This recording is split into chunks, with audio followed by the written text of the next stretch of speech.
Tengan ustedes muy buenas noches a todo el público de Escuela Garantista, eh, también a Ricardo Mellares, a Wilson Manayay y a Cristian Antonio Sánchez, porque damos inicio a estas ya noche de debate jurídico relacionado a temas de derecho penal y procesal penal.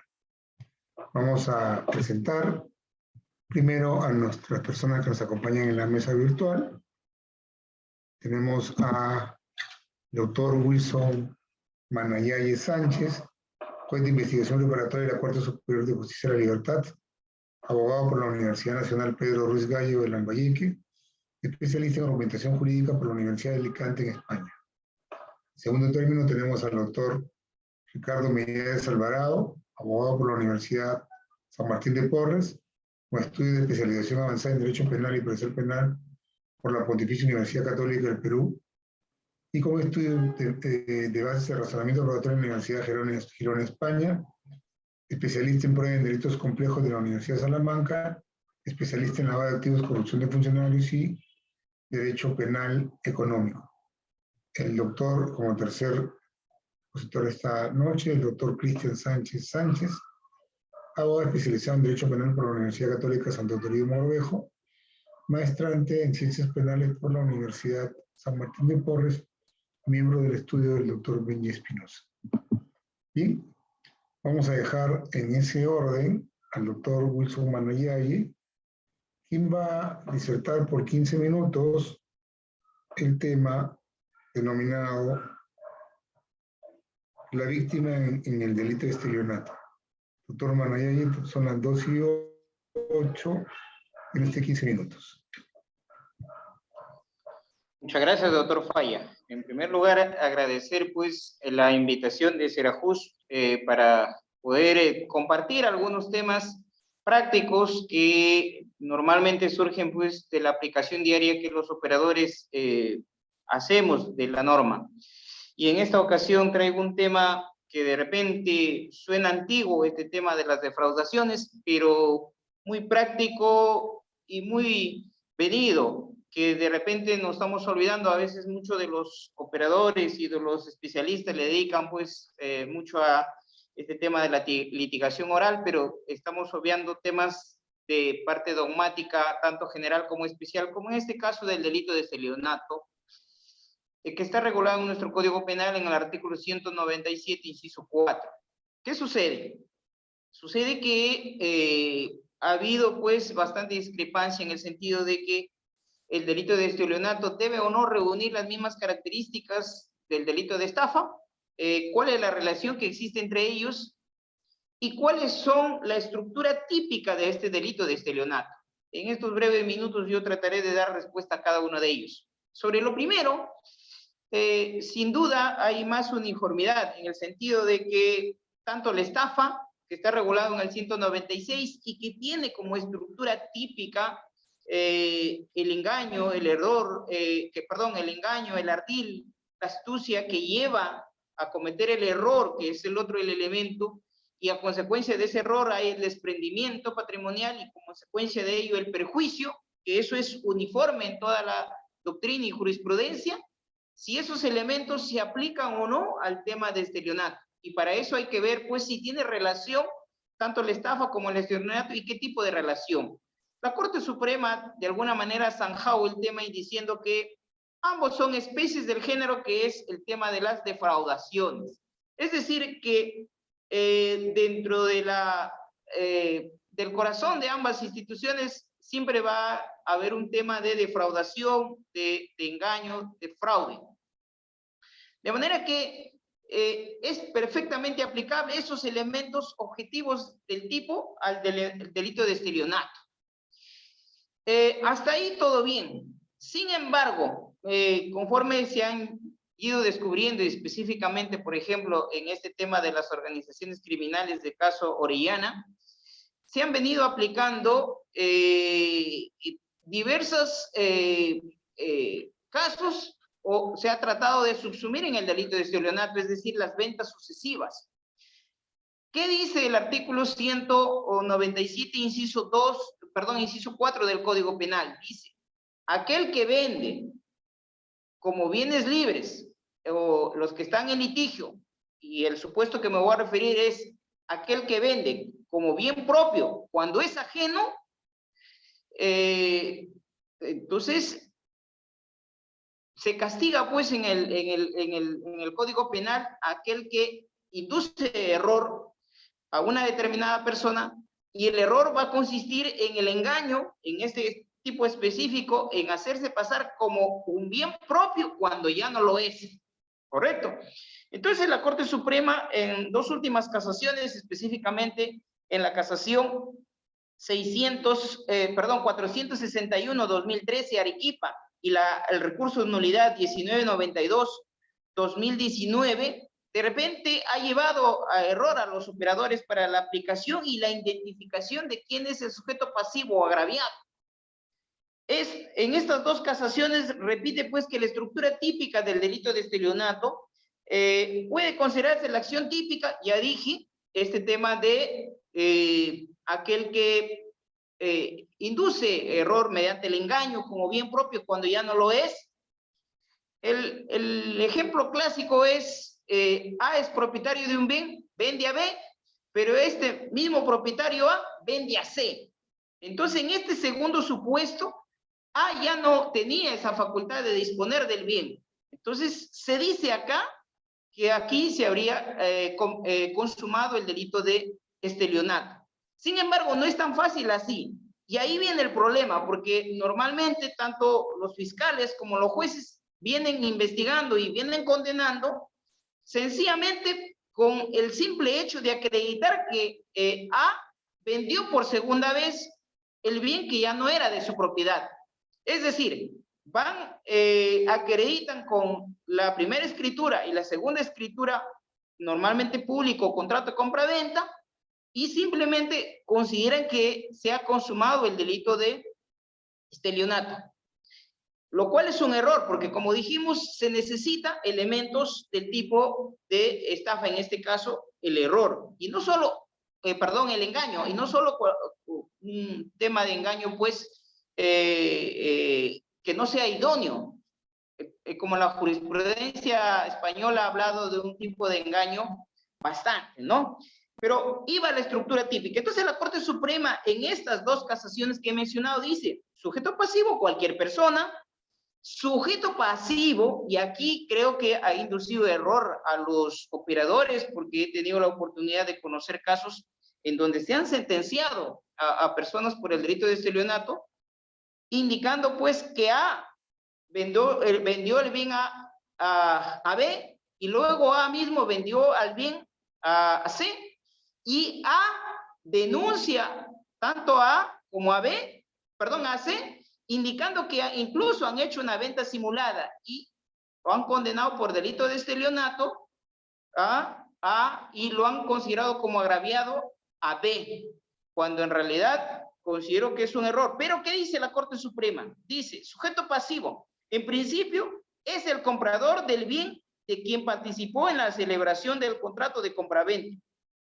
a quien se le oculta la ajenidad del mismo. No obstante, es posible, dice, que en un nivel mediato lo sea también el verdadero propietario que no intervino en el contrato de compraventa, ya que se le ocultó la celebración de dicho contrato. Aquí se sufre el menoscabo del bien jurídico del que es el titular, el patrimonio individual. Entonces, esto ha llevado a los operadores que entiendan, pues bueno, el propietario original también es considerado como agraviado, como sujeto pasivo del delito, lo cual obviamente consideramos un error, porque incluso hay casos, como decía, que se denuncian que esta segunda venta, en donde se configuraría el delito de estelionato, se dice que es simulada. Sin embargo, han condenado por el delito de estafa, perdón, de estelionato, lo cual obviamente lleva pues a la desnaturalización y creo que a identificar de manera errónea al agraviado o a la víctima o al sujeto pasivo. ¿Por qué? Porque tal y como dicen algunos especialistas que han escrito sobre el tema, Incluso se puede sostener una teoría menos radical, en el sentido que primero tendría que identificarse quién sufrió el engaño, que en este caso tiene que ser necesariamente el segundo comprador, y luego de ahí podría considerarse agraviado al comprador primigenio o al propietario originario, como quieran llamarlo.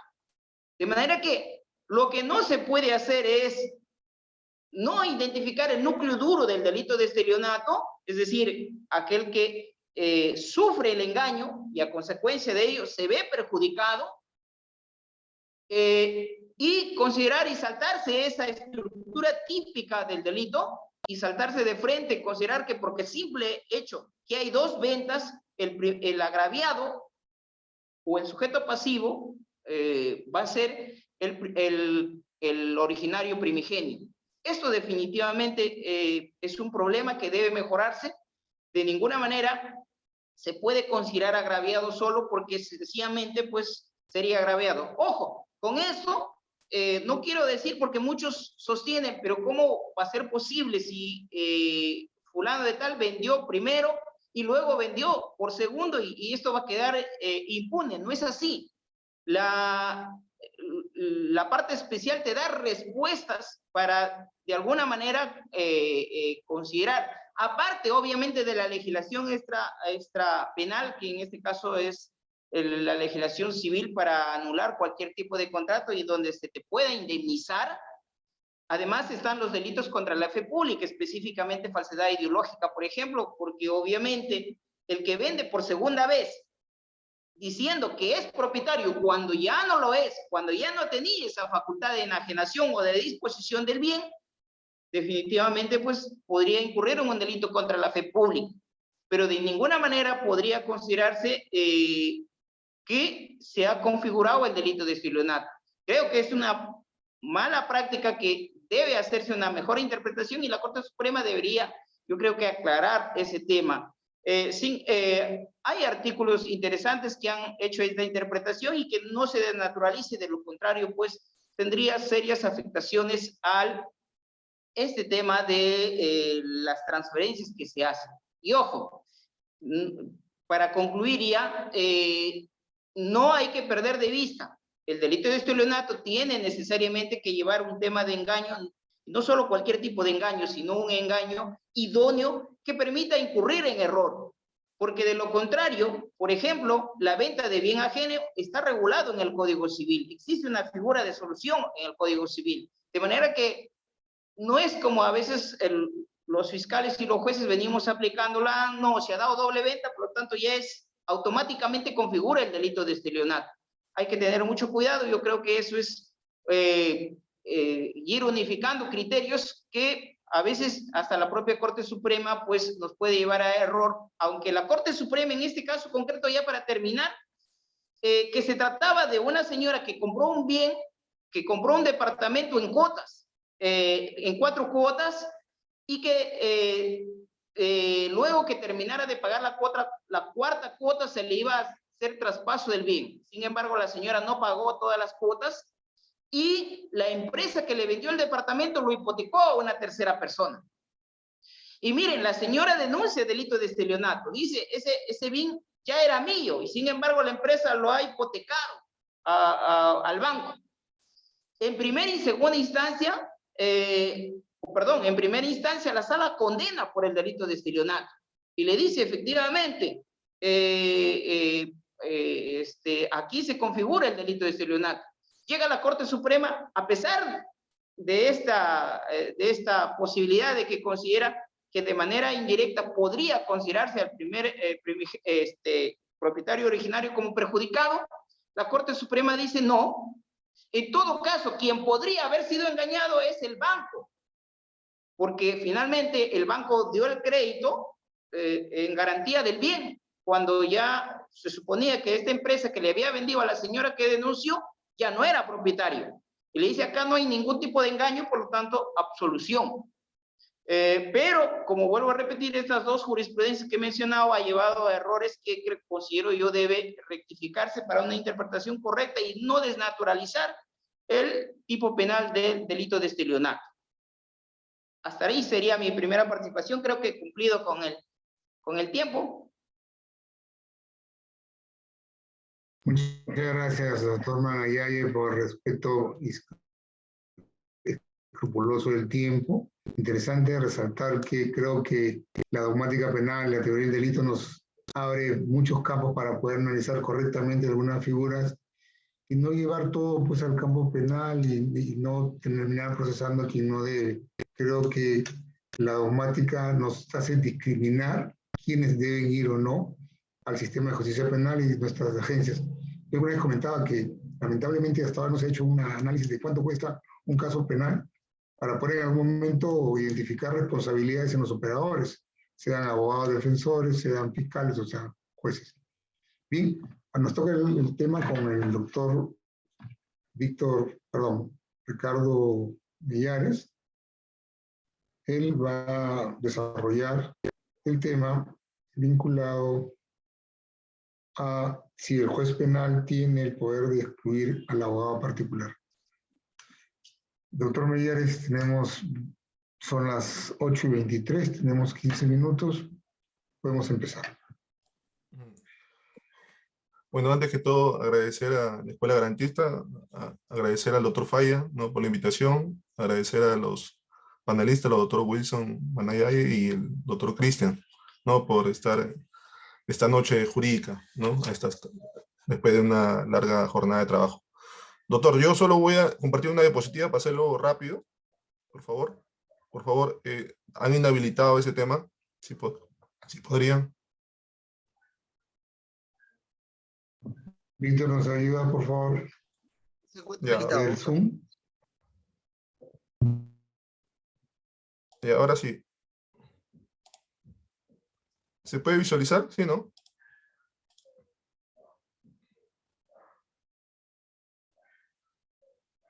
¿Se puede visualizar? Ya, listo. Bueno, ahí como ya le había dicho, el doctor, el juez tiene la facultad de excluir o reemplazar la defensa particular, ¿no? Veo un breve comentario del artículo 85.1, ¿no?, que he visto en algunos distritos judiciales, ¿no?, de provincia y algunos de Lima, cómo se está aplicando, ¿no? Y hay una aplicación, creo yo, desde mi punto de vista, errónea, ¿no? Primero, la regulación del derecho de defensa, ¿no?, defensa particular o defensa técnica, se encuentra regulado no solamente en el ámbito legal, constitucional, sino también convencional, ¿no? Ahí están los artículos, el 8.2 de la Convención Americana de Derechos Humanos, el 139.14 de la Constitución Política, el artículo 9, inciso 1 de título preliminar, en lo cual manifiestan, ¿no?, que la persona investigada, ¿no?, tiene el derecho a tener una defensa particular y de su propia elección.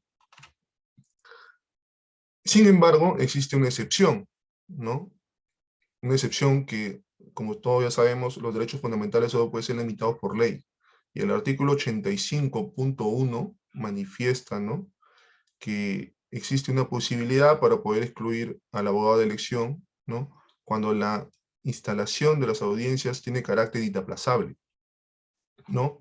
Y hago recalcar el tema de instalación, porque justamente el Código Procesal Penal, como sabemos, de 2004, ha sido diseñado para un tema de que se manifiesta la contradicción, la oralidad, la celeridad, ¿no?, los principios que basan ese tema, pero no había sido diseñado para situaciones de crimen organizado, ¿no?, situaciones de pandemia, situaciones de virtualidad, ¿no? Entonces, en esa situación, estos matices nuevos que se han dado hacen que estos artículos se interpreten de otra manera, porque hay que tener en cuenta que si bien es cierto, el juez puede reemplazar, pero se tenía en cuenta que había inmediatez. Entonces, en esa situación, el defensor de oficio, ¿no?, o el defensor particular que se podría nombrar en ese momento, podría obtener, ¿no?, el expediente o la carpeta de estudiar y se hace una pausa en la diligencia y después podía oralizarlo, ¿no? Este tema también ha sido pronunciamiento del TC, ¿no?, el 1795-2016, donde manifiesta que el derecho de defensa tiene una excepción, ¿no? Y la excepción es el 85.1, ¿no?, donde dice que, donde en palabras del TC dice que esta regla tiene excepción, la cual se encuentra prevista en el Código Procesal Penal, en su artículo 85, que señala que ante la ausencia del abogado de selección, la parte podrá elegir otro defensor o en su defecto el órgano jurisdiccional podrá designarle un nuevo oficio. a efecto de que se realice la audiencia o diligencia por el carácter inaplazable que tiene dichas actuaciones en virtud del principio de celeridad que inspira el referido ordenamiento procesal. Entonces, como vemos, el artículo 85.1 es una restricción a un derecho fundamental que es el derecho a contar con una defensa particular, una defensa técnica, ¿no? De su propia elección, ¿no? Entonces, como vemos, el artículo 85 manifiesta algunas audiencias que son inaplazables, como es el 271, la audiencia de requerimiento de prisión preventiva, el 345, la audiencia de control sobre el vencimiento, el 351, audiencia de instalación de requerimiento de acusación, el 367, audiencia de juzgamiento, el 447, audiencia de incoación de proceso inmediato, y el 448, que sería la audiencia única de juicio inmediato. Yo voy a tocar la audiencia de instalación de requerimiento de acusación porque ahí tengo un casito, entonces, para poder ejemplificar lo que estoy hablando, ¿no? Entonces, el caso es el siguiente, ¿no? Manifiestan que el 2/7 del 2001, el abogado y su patrocinado no asistieron a una audiencia. Como dato, hay que tener en cuenta de que esta audiencia ya lleva más de 2 años, en una audiencia de etapa intermedia, estamos hablando, ¿no? Va a más de 2 años. Entonces, esta audiencia se ha llevado en sesiones, ¿no? O sea, oye, sesiones, y en una sesión no asistió la defensa ni la persona imputada. Entonces, en esa situación, ¿qué hizo el juez? El juez manifiesta, oye, como no has asistido, entonces yo, bajo el 85.1, te excluyo, ¿no? Y nombro un defensor de oficio, para que el defensor de oficio participe en la sesión. Y por tanto, ¿no? Durante toda la etapa intermedia, así duren 4 años, tú no vas a tener la defensa que has tenido, sino que vas a tener el defensor público o un defensor privado que tú elijas. Pero en el caso que yo les comento, el juez de oficio puso un defensor público y nunca le hizo conocimiento al imputado de que tenía la facultad de poder elegir una defensa privada que pueda reemplazar al abogado que se fue excluido, ¿no? Que es una palabra mal dicha, ¿no? También, de todas maneras. Entonces, ese es el caso, ¿no? Entonces, la pregunta es, el artículo 85.1, ¿no? Faculta al juez poder excluir o reemplazar, según términos del propio juez, ¿no? De ahí del norte, poder sacar una defensa particular cuando la audiencia de etapa intermedia se ha dado por sesiones. Hay que tener en cuenta que el Código Procesal Penal, ¿no? Como propiamente su ratio, manifestaba que la audiencia de etapa intermedia se dé en una sesión, ¿no? Sin embargo, más adelante ya se incorpora el artículo 4, 3.1.4, donde manifiesta que la audiencia es suspendida, la siguiente sesión deberá realizarse en un plazo no mayor a 8 días, el requerimiento constitutorio en la emisión del auto resuelve no puede incurrir más de 40 días, en casos complejos y criminalizada no podrá acceder más de 90 días. Pero eso es la ley. Como bien sabemos, las personas que litigamos, los magistrados, los jueces, los fiscales, ¿no? Y el juez como moderador, ¿no? Debe entender que de repente en casos súper complejos, entonces no se puede dar en esta fecha, sino se da en sesiones, ¿no? Se trata de tratar de acabar lo más rápido posible, ¿no? Entonces, ¿qué puede realizar el juez ante la ausencia de la defensa particular en una de las sesiones de la etapa intermedia? Entonces, la pregunta sería esa, ¿no? ¿Qué puede realizar el juez ante la ausencia de la defensa particular? ¿Lo puede sacar en base al 371 o al 85.1 o al 351? Entonces, el 351.1, ¿no? Manifiesta textualmente, para la instalación de la audiencia es obligatoria la presencia del fiscal y defensor del acusado.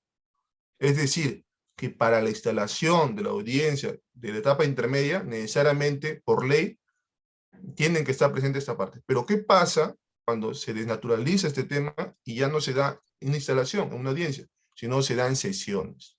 La pregunta es, ¿el 85.1 le da la facultad de poder sacarlo ante la ausencia de una sesión? Para mí no es posible, ¿no? Porque la ley no te lo faculta y además porque vas a dejar en indefensión a una persona que supuestamente se encuentra sometida a un proceso penal. Y es más, ¿no? Las sesiones van más de 2 años, pones a un defensor de oficio que en modo virtual ni siquiera conoce la carpeta, ni siquiera conoce los escritos que tú has presentado, ¿no? Que si de repente hay escritos de observación formal, excepciones, ofrecimiento de pruebas, entonces el juez, ante esa situación, no solo puede ampararse en la norma y decir, oye, mira, ¿sabes qué? Yo te percibí, ¿no? En un momento, diciendo que si tú no llegabas, yo te iba a reemplazar por un defensor de oficio, ¿no? Pero no puede hacer eso, porque el 351.1 solo manifiesta que solo puede hacerlo cuando hay la instalación, más no en las sesiones. Si tú dejas al imputado sin defensa durante las sesiones, está recortando su derecho de defensa, porque si todavía es virtual, el defensor de oficio solo va a hacer presencia, la pregunta es, ¿ese defensor de oficio te defiende o está generando una defensa ineficaz? Y hay pronunciamientos de la TC, como de la Corte Interamericana de Derechos Humanos, que manifiestan que la sola presencia del defensor de oficio no garantiza un derecho de defensa eficaz por una persona que se encuentra sometida a un proceso y a una investigación, ¿no? Pero yo doy más allá. ¿Qué puede hacer entonces? Entonces se queda de brazos cruzados ante esta situación. No. La pregunta es, ¿podemos aplicar analogías? Sí, cuando es en buena parte, es claro que sí, ¿no? Ahora la pregunta es, ¿qué podría aplicar? ¿Cuál es la audiencia que por naturaleza se da en sesiones? El juicio. Si es el juicio del 359.6, manifiesta una solución. Manifiesta cuando el fiscal injustificadamente se ausenta de la audiencia o no concurra a 2 sesiones, ahí habla de sesiones consecutivas, o a 3 sesiones no consecutivas, se le excluirá del juicio y se requerirá al fiscal jerárquicamente superior en grado de siniestro reemplazo. Entonces, en esta situación, ¿no? Si bien es cierto, no existe norma específica cuando se da esta desnaturalización de sesiones, ¿no? De una audiencia de etapa intermedia, lo que puede hacer el juez es aplicar analogía, ¿no? Y además, aplicando analogía, aplicándolos en una interpretación, ¿no? En principio de igualdad de procesal, una interpretación a favor, y no aplicar el 85.1, sino aplicar el 359.6, porque no solamente manifiesta el tema de las sesiones, sino también hace una igualdad entre las partes que es el fiscal y la parte de defensa técnica, ¿no? Sin embargo, hay pronunciamientos ya de la Corte Suprema en esta situación, donde manifiesta que el propio, en el 19 de 2019, el doctor San Martín manifiesta que hay que tener cuidado con la diferencia de instalación y con la diferencia de sesiones consecutivas, ¿no? No se puede aplicar el 85.1 o la facultad de poder sacar cuando es la instalación, porque la instalación sí te piden generalmente que esté presente las partes, ¿no? Pero cuando son excepciones no puedes aplicar ese artículo, sino tienes que aplicar necesariamente el 356, ¿no? Que te manifiesta bajo que si tú tienes ausencia en sesiones consecutivas o ausencia en sesiones diferentes, se te podrá excluir, ¿no? Y eso hay que tener en cuenta que también en esta sentencia manifiesta que los apercibimientos no solo han de ser presos, sino también legales, es decir, que tiene que estar amparado en norma, ¿no? Entonces nadie puede decir, oye, si tú no asistes a la próxima sesión, yo te voy a sacar, ¿no? Bajo el 85.1, porque ese apercibimiento no es legal, y si no es legal, por tanto no es aplicable, ¿no? También el 509-2019 manifiesta que hay que tener en cuenta que el juez no tiene la facultad de excluir, sino solamente de reemplazar la defensa de elección para el desarrollo oportuno y con normatividad del acto procesal para que fue citado. No solamente da una solución, sino también da la solución cuando la defensa técnica no asiste injustificadamente a la diligencia. Manifiesta en su punto 2, manifiesta si la defensa técnica de elección no asiste injustificadamente a la diligencia a la que fue citado, que no tiene carácter independente, el procesado será requerido para que en el término de 24 horas designe su defensa de elección, contrario a ello se designará una defensa pública reprogramando la diligencia por única vez. Ahora la pregunta es, ¿este procedimiento que puede hacer el juez basándose en esta casación es legal? Para mi punto de vista no es legal, porque no existe norma que lo puedan parar. El 85.1 solo sirve para la instalación, según el 3551.1. No puede manifestarse en sesiones tendría que hacer otro supuesto, ¿no?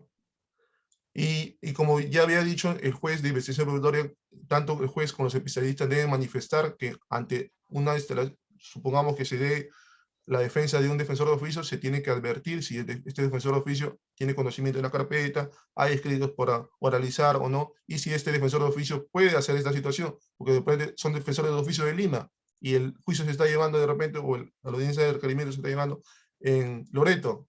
Entonces, no se podría dar esta situación, ¿no? Y hay pronunciamiento de la Corte Interamericana en estos casos, donde da una serie de parámetros para ver cuándo hay una defensa ineficaz, ¿no? Y también tenemos el pronunciamiento del TC un último pronunciamiento donde manifiesta que la sola designación de un defensor de oficio en un caso imputado no haya podido designar una libre decisión para garantizar el pleno ejercicio de derechos, se requiere que el defensor actúe de manera diligente. Y actuar de manera diligente es que ejerza el derecho de defensa, ejerza el derecho de contradicción, ¿no? Por estas consideraciones acabo, ¿no? Estoy pleno a sus preguntas, cualquier interrogante, ¿no? Me parece un tema interesante, ¿no? Y que creo que no es bien tocado por algunos juzgados de las cortes de fuera de Lima. Gracias. Muchas gracias, Ricardo. La verdad, como hemos conversado con varios, hay un poco código que se va haciendo en el camino, ¿no? La jurisprudencia y obviamente el ímpetu de los abogados defensores tiene que lograr que este código, la interpretación sea favorable al reo y en su caso favorable al defensor, que pueda ser restringido. Bien, tenemos en última parte ya a Cristian Sánchez. El tema de Cristian está vinculado a la prueba anticipada y la prueba preconstituida. Bien, dejamos, Cristian, son 20:38, tenemos 15 minutos. Muchas gracias, doctor Miguel. En primer lugar, agradecerle, al igual que a Escuela Garantista Cerejus, por poder compartir este espacio académico con los doctores Wilson Manayaye, con el doctor Ricardo Mellares, y poder compartir más que cuestiones doctrinarias, cómo se aplican las figuras de las cuales estamos tocando en el día a día, ¿no? Específicamente vamos a hablar sobre las problemáticas de la anticipación probatoria, ¿correcto? Y quisiera iniciar dando 3 conclusiones, ¿no? De qué duda cabe que el derecho a probar es una garantía constitucional y que solo con pruebas se puede llegar a sentenciar y condenar a una persona, y que el escenario natural de esta prueba es indefinidamente el juicio oral. Pero existen cuestiones como la indisponibilidad, el carácter de irrepetibilidad previsible o no previsible, y específicamente la urgencia que ha generado que se dé una excepción a la regla, ¿no? De que se llegue a alcanzar cuestiones de probanza en un escenario distinto al juicio oral. Y esto precisamente bajo las figuras de la anticipación probatoria, tales como la prueba preconstituida y la prueba anticipada.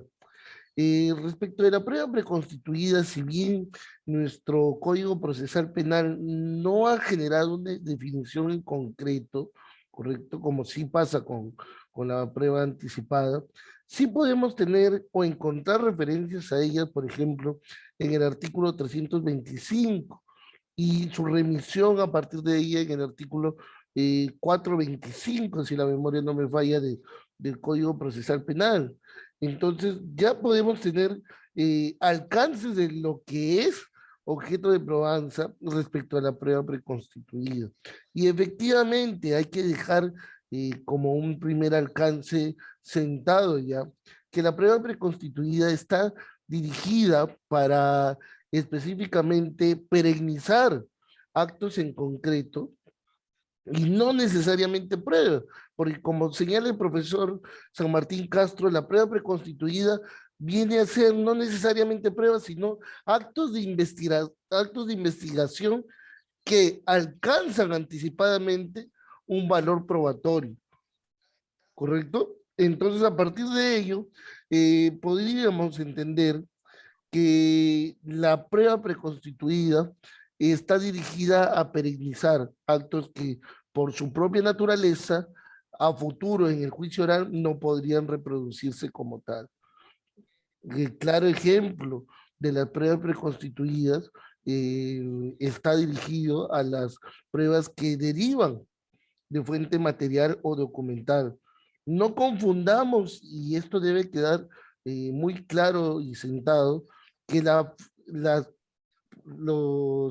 pruebas derivadas de fuente personal no pueden ser consideradas dentro de este grupo de anticipación probatoria, porque precisamente ellas deben ser entendidas, comprendidas dentro de los alcances de la prueba anticipada.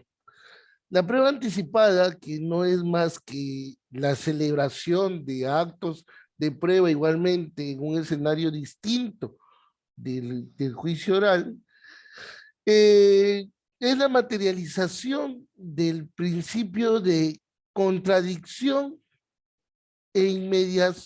pero no necesariamente de inmediación del juez que va a sentenciar, porque esto implica que ante un juez distinto al de juzgamiento, en este caso el de investigación preparatoria, se lleven a cabo actos de prueba que se materializarán en un documento, en un soporte magnético, pero que simplemente su reproducción ya tendrá un valor probatorio propio.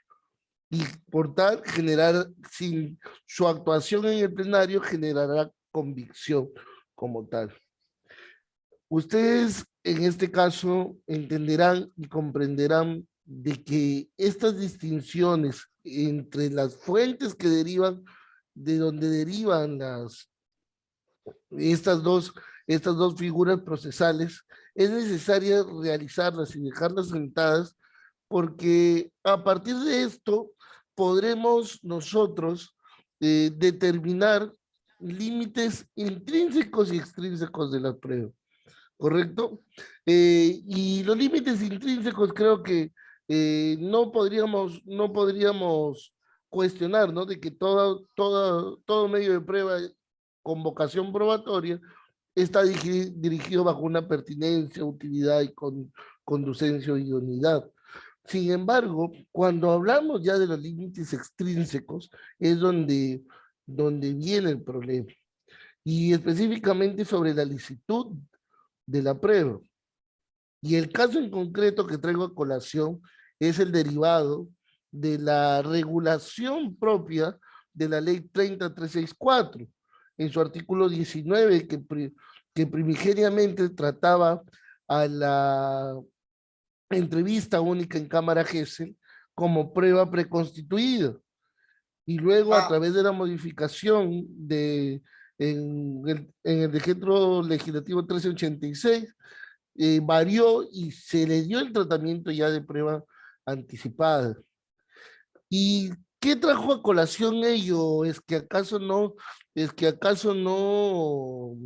guardaba mayor relevancia esta modificación, o era indistinto que sea manejado como prueba preconstituida o prueba anticipada, si al final devenía en una anticipación probatoria, pero en la realidad, en la práctica y legal y doctrinariamente hablando, sí guardaba una gran incidencia.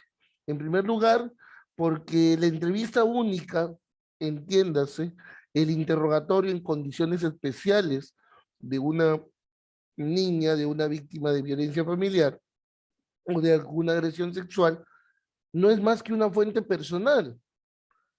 No deriva de una fuente material o fuente documental. Desde ese primer punto doctrinario partamos.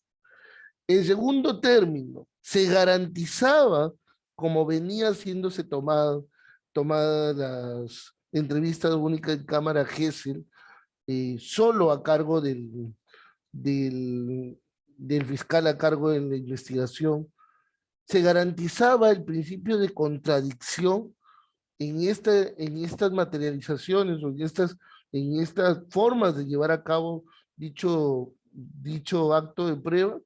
Pues no, porque entiendo que bajo nuestro sistema de justicia, que es una justicia heterocompositiva, teniendo al juez como un tercero imparcial y a las partes que generarán la contradicción como tal, el fiscal no podría ser juez y parte al dirigir la Cámara Gesell y al pretender incriminar realizando los actos de investigación a través del interrogatorio en la Cámara Gesell.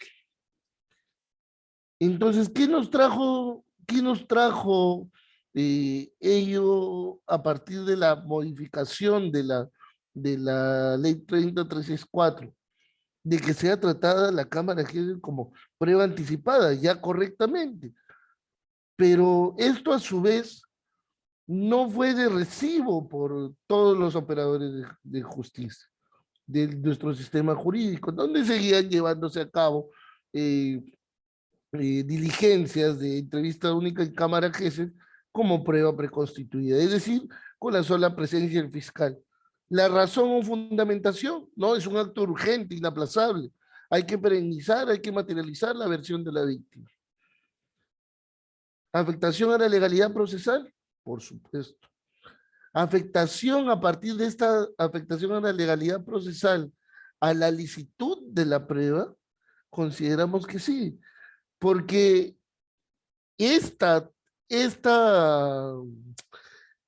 forma de llevar a cabo la diligencia de toma de declaración de una víctima, de una persona que ha sufrido un acto vejatorio, al declararse nulo, al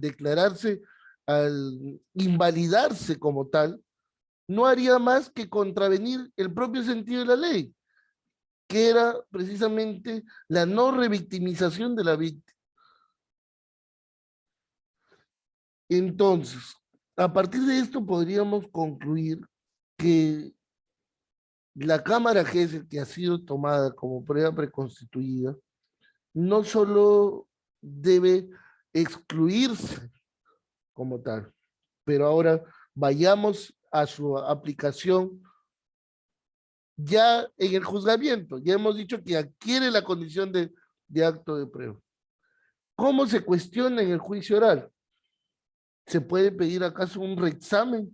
Un reexamen de la admisión en etapa intermedia se podría pedir su exclusión. No es amparada esta exclusión. Se admite y pasa a juzgamiento. ¿Cómo podría cuestionarse el juicio?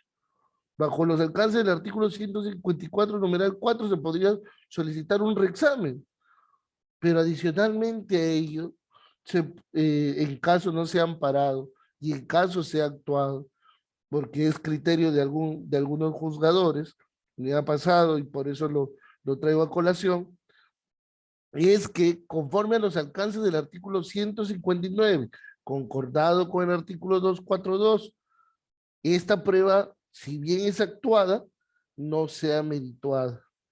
Porque el pretender que se meritúe una prueba que afecta a la legalidad procesal, que incide además en la revictimización de la persona agraviada, implicaría una grave afectación ya a garantías constitucionales que están dentro del marco del debido proceso. A partir de ello y como conclusión, es que no debería admitirse siquiera por incurrir en ilicitud y afectar los límites extrínsecos de la prueba, esta Cámara Gesell como prueba preconstituida debería excluirse como acto de investigación con carácter probatorio, y si estamos dentro de la propia investigación preparatoria propiamente dicha, renovar el acto, ¿correcto? Pero bajo los propios alcances del artículo 19 de la ley 30364, con una única finalidad de que se garantice, ¿correcto? El interés superior del niño. Bueno, creo que he abordado el tiempo señalado y agradezco y estoy dispuesto a sus preguntas. Muchas gracias. Gracias, Cristian. Damos inicio a una segunda rueda. El doctor Manayay puede empezar comentando, dándole una pregunta para el doctor Millares. Si tienen un comentario capaz de sus demás compañeros, doctor Manayay, o ampliando su primera exposición. Le dejamos en uso la palabra. Correcto. Yo creo que mi exposición lo dejo para los compañeros y los participantes. Lo que sí me gustaría empezar, tengo un comentario y una pregunta. El comentario sobre el tema de la prueba de la prueba anticipada y prueba preconstituida. Creo que la prueba preconstituida está mucho más definida, a pesar que no está regulada específicamente, como le decía el doctor Cristian. Yo sí veo en el tema de la prueba anticipada y los delitos de género un gran problema, y se los narro en el tema prácticos. Una niña de 5 años ha sido violada, ha sido detenido a su agresor y Fiscalía te presenta la prisión preventiva y te presenta la solicitud de prueba anticipada. Y te dice, además, usa, señor juez, es su obligación, su juez de investigación preparatoria, y te dice el 444, el trámite urgente, porque el trámite de una prueba anticipada es, se corre traslado 2 días, luego se admite y se señala. Pues no, eso sería lo correcto. Que dicho sea de paso, ya el 442, inciso D, en los delitos de género, ya no se exige este tema de que la prueba anticipada era pues un tema de aseguramiento de forma excepcional, porque la regla es que vayan a juicio, ¿no? Y ahí en el debate, en el contradictorio, pues se produzca la información para condenar o absolver a una persona. Sin embargo, por las cuestiones excepcionales se tiene que hacer y tiene que intervenir un juez en este caso de garantías.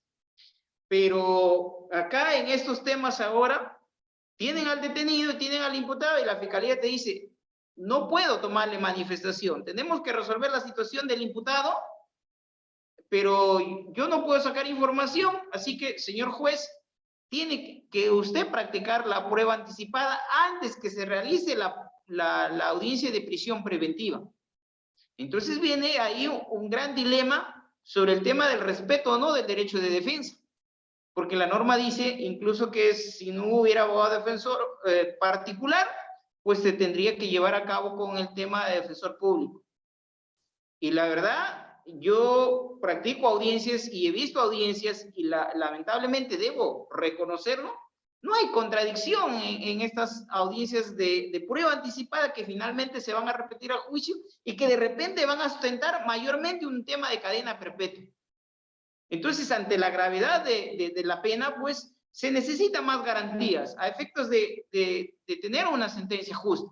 Entonces, esto es un gran problema que se ha presentado. Dice, no pueden tomar una entrevista a la menor, por lo cual no tienen ningún tipo de información, solo se tiene la denuncia de la madre, normalmente que denuncia y dice, a mi hija lo han violado, y se le ha pasado reconocimiento médico, y efectivamente eso ha sucedido, y se tiene detenido al imputado, y te dicen, si nosotros somos estrictos, la idea es que la prueba anticipada tiende a asegurar la información, ¿no? No el tema de urgencia por el tema del detenido, pero en la práctica se está haciendo. Y eso es, finalmente, creo que recién salió una anulación de Cámara Gesell por el derecho de afectación de defensa de la Corte Suprema, pero por ahí poco a poco se están pronunciando y espero que obviamente esta práctica llegue a buscar siempre un equilibrio entre la eficacia que busca un proceso penal y también el respeto de las garantías, ¿no? Porque yo ahí sí veo un gran problema. Y la pregunta para mi estimado Ricardo es, claro, él ha hablado, dice, no se puede excluir un juez, se podría excluir al inicio, no se puede excluir ya en las sesiones consecutivas.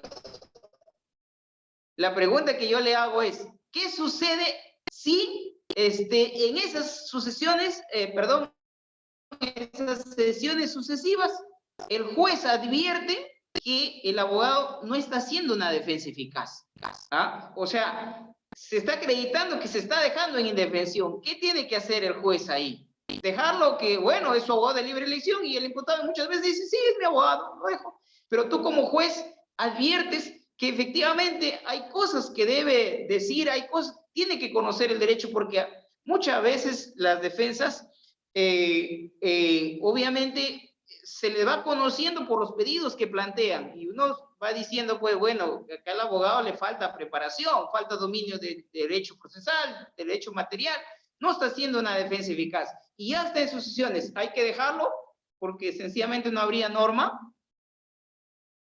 Bueno, es mi comentario y mi pregunta a la vez.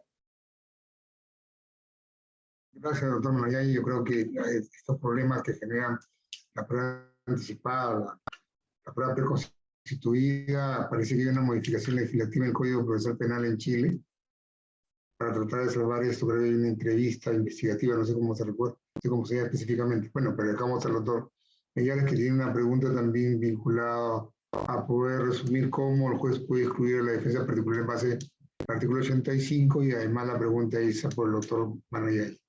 Ricardo. Sí, es muy buena la pregunta del doctor Wilson, ¿no? En cuanto, ¿qué pasa cuando la defensa de oficio no es ineficaz, ¿no? Sino que la defensa particular es la ineficaz, ¿no? ¿Qué hacer, no? ¿Qué hacer? Dice, no hay norma, no hay norma para hacerlo. Pero yo creo de que ahí, bueno, excepto que no haya norma, ¿no? Nosotros sabemos que el 350, ¿no? Cuando hay una nulidad o una afectación de un derecho fundamental, ¿no?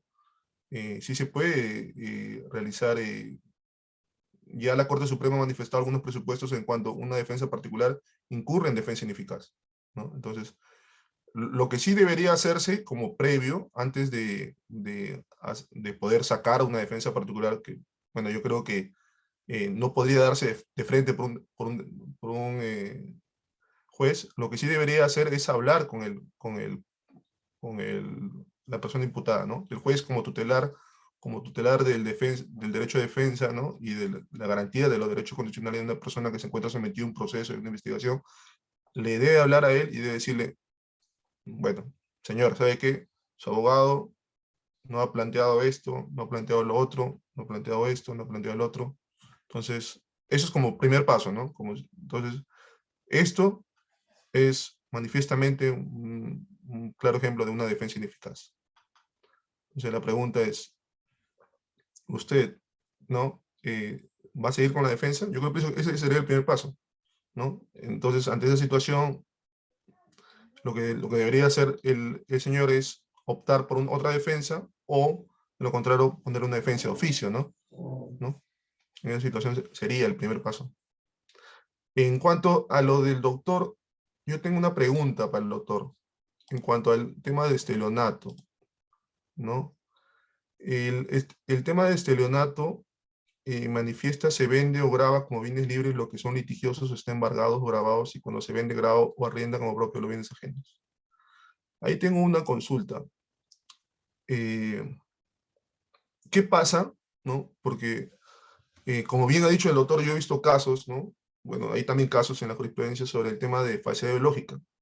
Cuando un tema tú haces insertar en un documento público, ¿no? A un funcionario público, hechos que no corresponden a la verdad, ¿no? Entonces, la pregunta es, si bien es cierto el estelionato es un delito independiente, pero ¿qué pasa cuando calza con el tema de falsedad ideológica? Por ejemplo, como dice el doctor, de la segunda venta, ¿no? ¿Solo saldría falsedad ideológica o habría un concurso ideal por ser un hecho encajado en dos tipos? Y ahí, cuando ya hay falsedad ideológica, ya el delito, el sujeto pasivo ya no sería solamente la persona agraviada, sino ya sea el propietario o la otra persona que vende, o también tendría que ser el Estado, manifestado por registros públicos, ¿no?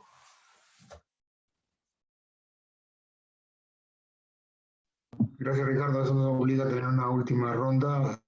Dejamos en uso la palabra a Cristian, pero comentar solamente lo que decía, ¿no? El juez tiene que ver, hay un derecho de la autonomía del imputado a elegir su defensor frente a un derecho, a una obligación del juez de cautelar la defensa, ¿no?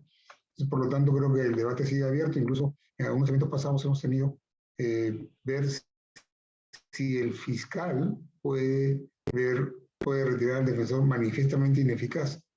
Y uno de los fiscales que exponía decía, bueno, pero yo también soy parte, por lo tanto yo no puedo retirar a una contraparte, ¿no? Creo que el debate sigue abierto. Dejamos en uso la palabra, Cristian, y eso nos obliga a una tercera y última ronda, ¿no? Para resolver las preguntas que están pendientes. Bien. Bueno, sí, en primer término, lo que mencionaba el doctor Wilson, ¿no? Sobre el tema del estrellato, y creo que por no generar un tema de impunidad, superarlo a través de los delitos contra la fe pública, ¿no? Y mi pregunta, y fue mi experiencia a partir de un caso, es, ¿y cuál sería el tratamiento a partir de la venta de bienes parcialmente ajenos? Pues que el tipo penal solo recoge o ampara en protección la venta de un bien totalmente ajeno. Y me refiero concretamente a la venta, por ejemplo, de un bien que forma parte de una sociedad de gananciales, donde conocemos todos es un bien indiviso, ¿no? Que no se ha podido ni siquiera proporcionalmente dividir en partes alícuotas. Entonces, ahí podríamos recurrir bajo la figura del estrellato o directamente recurrir a la figura de la falsedad ideológica. En mi experiencia, y lo adelanto ya, se recondujo, ¿no? A la figura de falsedad ideológica y se logró ante la Corte Superior de Justicia de Lambayeque una condena por este tipo penal. Respecto a lo mencionado por Ricardo, sí, efectivamente, qué duda cabe que debe ante las audiencias continuas eh, darse el tratamiento bajo una analogía en buena parte de sesiones continuas, ¿no? Pero adicionaría, adicionaría a lo ya regulado en el código del artículo 85, numeral 1, de que debería sancionarse siempre y cuando sean inasistencias injustificadas, ¿correcto? Porque hoy en día estamos en unas circunstancias de pandemia, en donde la salud se ve tan resquebrajada, en donde no sabemos en qué momento puedes estar bien o mal. Me pasó en un juzgamiento donde una organización criminal se pretendía juzgar con tal celeridad que ante la inasistencia de un abogado que había concurrido escrupulosamente a más de 10 sesiones de juicio, de la noche a la mañana inasistió, no tuvo comunicación el, el acusado con este, ya que se veía restringido su libertad en un penal de máxima seguridad, la poca comunicación que tenía a partir del teléfono no rendía frutos y simplemente lo subrogaron y le impusieron un defensor público. ¿Y cuál fue la salida del colegiado? Resérvese toda actividad probatoria de este acusado hasta que el defensor público pueda conocer el caso. Pero y acá viene la pregunta, en esas situaciones, al ser una organización criminal, la actuación de prueba de otro también no incidiría sobre él. Entonces acá viene mi razonamiento y mi aporte, ¿no? Que creo que debe verse criterios de razonabilidad y proporcionalidad para determinar de que pueda excluirse siempre y cuando sea injustificada y maliciosa o dilatoria la inasistencia. Pero más allá debe corroborarse previamente. Y para culminar, respecto a lo comentado por el doctor Manayaye, pues sí, efectivamente el Tribunal Constitucional ha expedido recientemente una anulatoria de una condena porque efectivamente no se garantizó el derecho de defensa en una cámara GESEL y correr con los plazos efectivamente ante la necesidad de una prueba anticipada que justifique una prisión preventiva, pues nos trae un escenario tal vez que implique una reforma a los plazos de detención en este tipo de delitos de género, ¿no? Es mi aporte y espero sea de su agrado. Muchas gracias, Cristian. Vamos a cerrar con el doctor Manayay una rueda muy rápida de 1 o 2 minutos. Empezar por el doctor Wilson, Ricardo y Cristian nuevamente.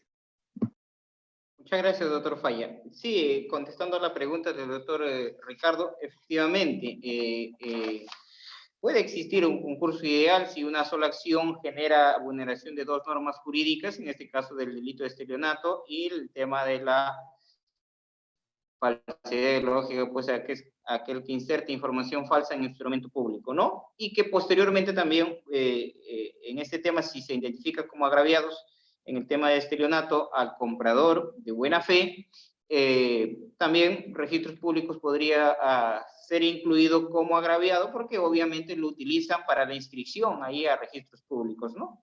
Ahí concurso ideal y habría que ver, identificar en el caso concreto qué otras acciones se han cometido y si son estas independientes para hablar tal vez de un concurso real. Y en el tema de qué pasaría este tema de los bienes sociales, creo que lo que se debe entender en el tema del delito de estelionato es obviamente que no toda conducta que se vende, aún siendo bien ajeno, constituye delito, sino que hay que ver si se da ese engaño, hacerse pasar, es decir, por ejemplo, si el bien le indique pues que es un bien indiviso o bien en su totalidad cuando no lo era.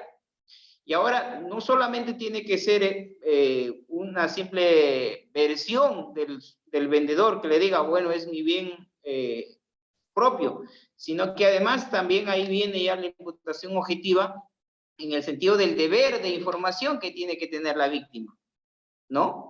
Para considerarse pues su participación. Caso contrario, la Corte Suprema, por ejemplo, en el tema de estafa, ha dicho, oye, si te venden un bien que en registros públicos está inscrito a nombre de otra persona, no puedes decir que te estafaron, porque mínimamente tu deber de información era pues pedir a registros públicos para ver si él estaba acreditado. ¿Qué sucede? Los casos de estelionato normalmente ocurren, Juan vende a Pedro, Pedro no logra inscribirlo inmediatamente a registros y Juan vuelve a vender a Roberto y Roberto lo logra inscribir inmediatamente a registros. Ahí normalmente, pero vuelvo a repetir, siempre es importante que se presenten los elementos configuradores del delito de estelionato. De lo contrario, pues utilizaremos la vía civil o los otros delitos contra la fe pública, ¿no? Ojo, que y eso, y para los que sostienen, pero no, ¿cómo se va a dejar? Pues el señor ha vendido 2 veces sabiendo que ya no era su bien, ¿cómo se va a dejar en impunidad?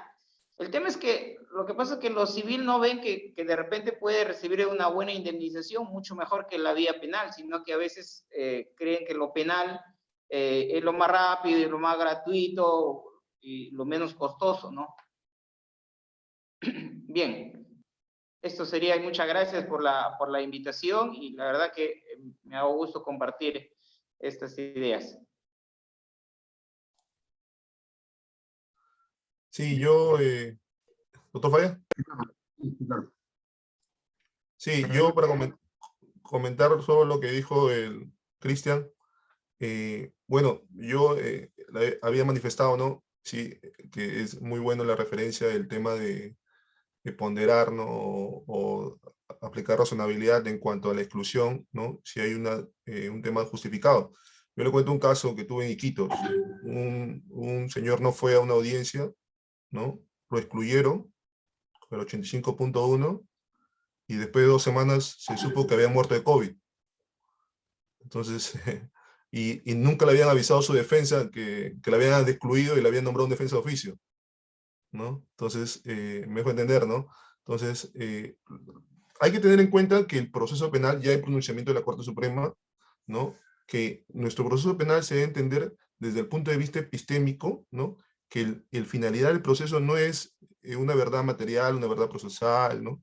Sino llegar a la verdad, que la verdad es uno. Entonces, para llegar a la verdad, los operadores de justicia no solo tienen que ver, ¿no? Si necesariamente la aportación tanto de la fiscalía, sino tiene que ver si la defensa puede aportar elementos para llegar a una verdad, ¿no? Desde el punto de vista de conocimiento, ¿no? No se va a llegar a una verdad del 100%, pero se va a llegar siempre a algo, un porcentaje, ¿no? Entonces, esa situación siempre se tiene que ver, ¿no? Si necesariamente la defensa de repente va a aportar elementos probatorios, ¿no? Ya sea con su participación, como defensa particular, si va a poder llegar una persona a esclarecer un hecho, ¿no? Desde el punto de vista epistémico hasta la verdad, ¿no?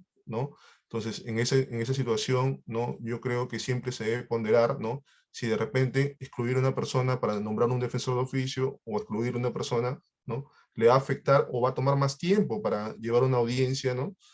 O si esta persona de repente no ha justificado en el tiempo porque ha sufrido un accidente, entonces dejar un plazo para que esta persona de repente se pueda comunicar con él, doctor, ¿qué ha pasado? De repente pasa una emergencia. Entonces, como dice Cristian, ¿no? De todas maneras, siempre ponderar esa situación y no dejar en indefensión y siempre buscar, ¿no? Llegar a esclarecimiento de los hechos, ¿no? No solamente con lo que se tiene, que puede aportar el Ministerio Público, sino también lo que puede aportar la defensa para llegar a una sentencia razonable, ¿no? Gracias. Gracias, Ricardo. Cristian, por favor, cerrando tercera ronda. Sí, efectivamente, doctor, culminar ya sobre estos cuestionamientos, ¿no? De la prueba anticipada, prueba preconstituida, y que necesariamente, posiblemente